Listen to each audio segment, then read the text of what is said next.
നമ്മൾ ഈ ലാളിച്ചു വളർത്തിയ പിള്ളേരില്ലേ, കാരണന്മാരെ ഈ പിള്ളേരോട് നിരന്തരം പറഞ്ഞുകൊണ്ടിരിക്കും, നീ മിടുക്കനാ, ഭയങ്കര മിടുക്കനാ, വേറെ ആരെങ്കിലും അതിഥി വരുമ്പോഴും അവനെ കാണിച്ചു കൊടുത്തിട്ട് ഭയങ്കര മിടുക്കനാട്ടോ, നന്നായിട്ട് പാടും. ഇങ്ങനെ നിരന്തരം കേട്ട് വളർന്ന ഒരു കുട്ടി ഒരു 18 വയസ്സായി അവൻ കോളേജിൽ ചെല്ലുമ്പോൾ അവന്റെ ധാരണ എന്തായിരിക്കും?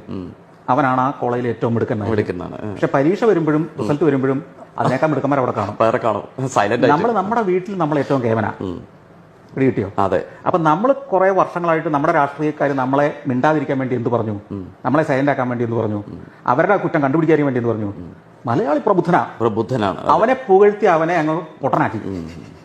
മലയാളി ഈ രാഷ്ട്രീയക്കാർ പുകഴ്ത്തി അപ്പൊ തിരിച്ചൊന്നും ഇങ്ങോട്ട് പറയല്ലോ. മലയാളി കുറ്റപ്പെടുത്തിയാലല്ലേ അവൻ കുഴപ്പം പറയുള്ളൂ.